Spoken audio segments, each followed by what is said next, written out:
Bismillah, Assalamualaikum warahmatullahi wabarakatuh. Alhamdulillah, wassalatu wassalamu ala rasulillah. Baiklah, di sini kami dari kelompok 1 akan menjelaskan hasil kerja kelompok kami mengenai dakwah Nabi Nuh alaihi salam. Baiklah, langsung saja kita melangkah ke materi pertama, yaitu tentang deskripsi dakwah Nabi Nuh alaihi salam. Nabi Nuh alaihi salam termasuk tokoh yang paling lama mengemban amanah dakwah dan termasuk yang paling berat ujiannya dalam menyampaikan risalah-risalah Allah Subhanahu wa taala. Allah Subhanahu wa taala mengutus Rasulnya Nabi Nuh alaihi salam untuk menyeru agar kaumnya tetap beribadah kepada Allah Subhanahu wa taala semata.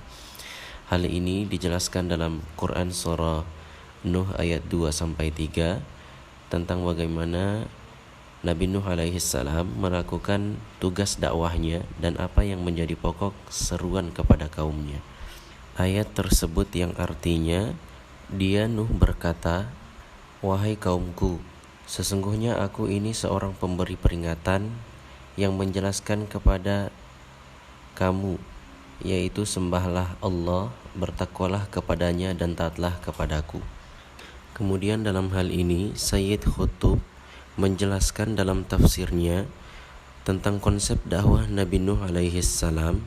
Nabi Nuh alaihi salam tidak berbicara dengan tidak jelas dan tidak pula ada yang disembunyikannya dan tidak bimbang dalam dakwahnya. Nabi Nuh alaihi salam tidak rancu dan samar dalam menerangkan hakikat sesuatu yang didakwahkannya, serta menjelaskan hakikat sesuatu yang akan menimpa orang-orang yang mendustakan dakwahnya.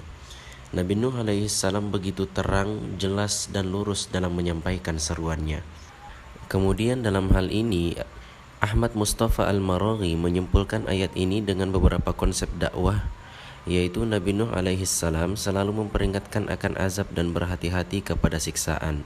Dan juga ada 3 rincian peringatan Nabi Nuh alaihi salam dalam dakwahnya, yaitu menyembah Allah Subhanahu wa taala merupakan pekerjaan hati dan anggota tubuh. Perintah bertakwa meliputi meninggalkan larangan dan melakukan perintah, serta yang terakhir adalah taat kepada penyeru dengan mendengarkan nasihatnya. Kemudian Nabi Nuh alaihi salam tinggal bersama kaumnya yang membangkang itu hampir 1000 tahun, tepatnya selama 950 tahun. Nabi Nuh alaihi salam menghadapi kaumnya itu dengan sabar dan tabah walaupun mereka memperlakukan Nabi Nuh alaihi salam dengan sangat buruk dan kasar. Dan Nabi Nuh alaihi salam dalam menyampaikan dakwahnya itu kepada kaumnya, beliau menyampaikannya itu secara sembunyi-sembunyi dan juga menyampaikannya secara terang-terangan kepada masyarakat umum pada saat itu. Sebagaimana telah dijelaskan dalam firman Allah dalam Quran surah Nuh ayat 8 dan ayat 9, yang artinya, sesungguhnya aku telah menyeru mereka dengan terang-terangan. Aku juga telah berbicara dengan mereka di muka umum, dan aku telah pula berbicara dengan mereka secara sembunyi-sembunyi. Kurang lebih seperti itu yang bisa saya sampaikan. Selanjutnya saya berikan kepada pemateri berikutnya. Kondisi mad'u. Mad'u merupakan objek atau sasaran dakwah pada zaman Nabi Nuh. Kezaliman di masa itu juga tengah meningkat pesat. Dengan kesabaran, Nabi Nuh memulai berdakwah kepada umatnya. Dia mengajarkan untuk menyembah Allah, meninggalkan maksiat, dan berbuat kebaikan. Namun, bukannya menurut, kaum Nabi Nuh tetap saja tidak percaya dengan ajaran dan peringatan yang disampaikan. Kaum Bani Rosib bahkan tak percaya bahwa Nabi Nuh merupakan seorang rasul. Jadi, kondisi masyarakat pada zaman Nabi Nuh itu merupakan kondisi di mana para pengikut kaum, para masyarakat sekitarnya itu kurang merespon baik kepada Nabi Nuh karena tidak dianggap sebagai seorang rasul atau seorang nabi. Mereka tidak menganggapnya karena mereka meremehkan Nabi Nuh tentang ajaran-ajaran yang disampaikan, walaupun ada beberapa juga yang mengikuti ajaran Nabi Nuh. Menurut riwayat, jumlah pengikut Nabi Nuh alaihissalam tidak lebih dari 80 orang. Para pengikut Nabi Nuh alaihissalam tersebut terdiri dari orang-orang miskin dan orang-orang lemah. Pengikut Nabi Nuh bahkan sampai diusir oleh para penguasa dan orang-orang kaya di masa itu. Jadi ada sebuah riwayat mengatakan jumlah pengikut Nabi Nuh itu tidak lebih dari 80 orang. Itu menandakan betapa sedikitnya masyarakat yang mau diajak mengikuti ajaran Nabi Nuh. Dan para pengikutnya itu pun dijadikan minoritas oleh para penguasa dan para petinggi pada zaman Nabi Nuh itu. Karena tidak disukai oleh para penguasa-penguasa saat itu. Kemudian kaum Nabi Nuh juga menantang Nabi Nuh untuk mendatangkan azab yang selalu disampaikan oleh Nabi Nuh. Nabi Nuh lalu berdoa agar Allah memberikan hukuman kepada orang-orang kafir tersebut. Allah lantas memerintahkan Nabi Nuh untuk membuat sebuah bahtera berupa kapal besar untuk mengangkut orang-orang yang beriman beserta sepasang hewan. Allah menyebut orang kafir itu akan ditenggelamkan. Jadi kaum Nabi Nuh dan masyarakat sekitarnya itu diajak Nabi Nuh untuk membuat sebuah bahtera kapal. Tapi kenapa mereka tidak mengikutinya? Karena pada saat itu musim-musim kemarau. Jadi untuk apa membuat kapal kalau tidak ada air, bahkan kekeringan pun sedang melanda.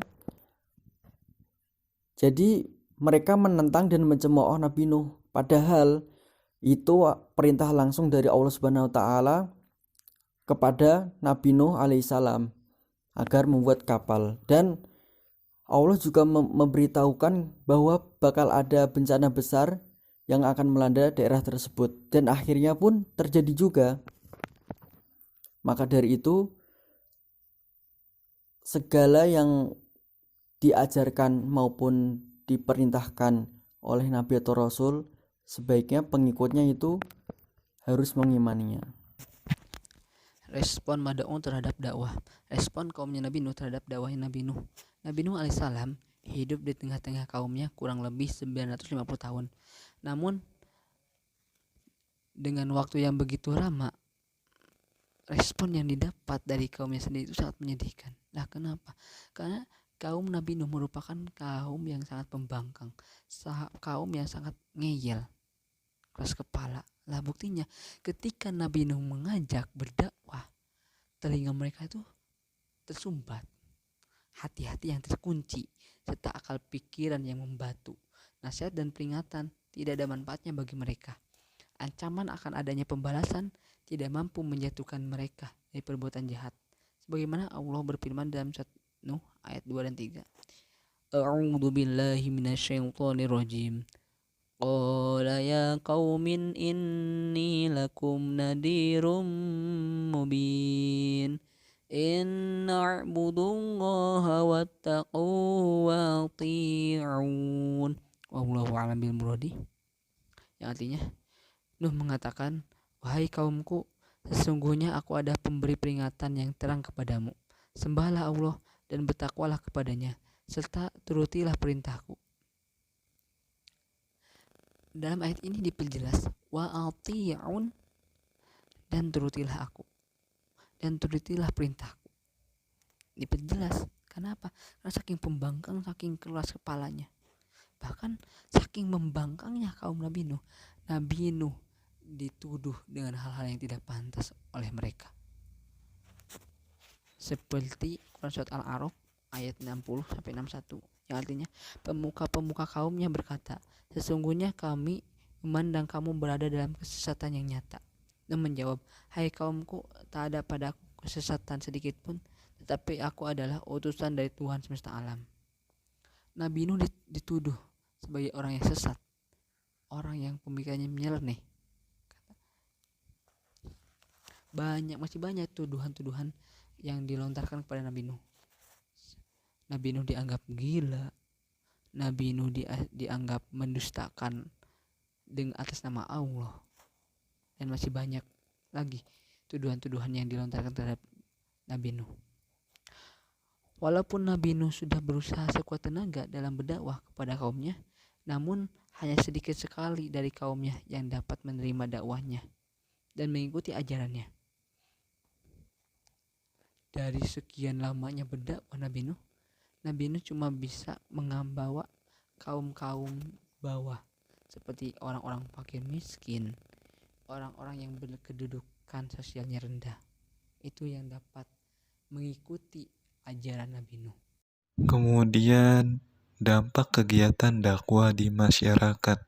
Yang pertama yaitu Nabi Nuh berdakwah kepada kaumnya dengan berbagai cara yang dilakukan baik siang dan malam hari, yaitu dengan cara sembunyi-sembunyi atau terang-terangan.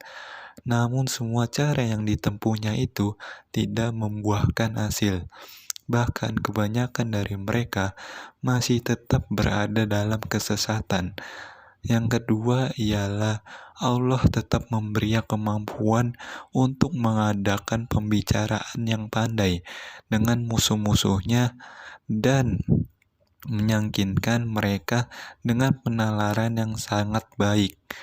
Nabi Nuh juga mengajak mereka ke jalan Allah, tetapi mereka melecehkannya.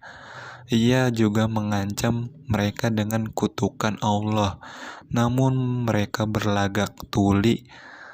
Ia membujuk mereka untuk berbuat baik agar mendapat ganjaran yang baik pula, dan melarang mereka berbuat jahat, tetapi mereka menutup telinga dengan jari mereka. Selanjutnya, kelebihan dan kekurangan dakwah Nabi Nuh alaihissalam. Kelebihan dakwah Nabi Nuh alaihissalam, beliau berdakwah tanpa bosan dan gigih, walau berat karena banyak sekali celaan, hinaan, ejekan dari kaumnya.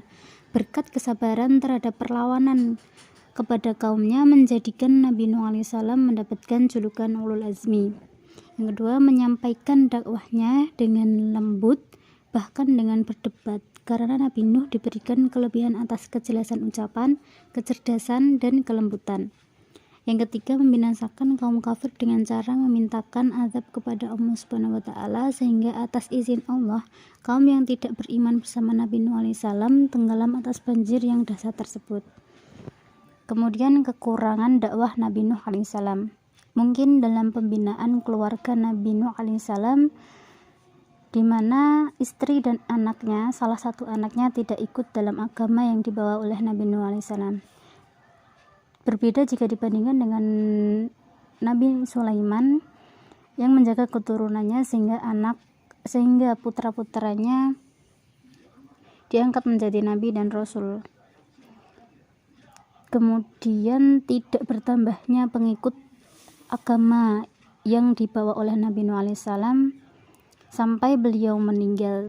Sekian, terima kasih dari kami. Wallahul muwaffiq ila aqwamit thoriq. Wassalamualaikum warahmatullahi wabarakatuh.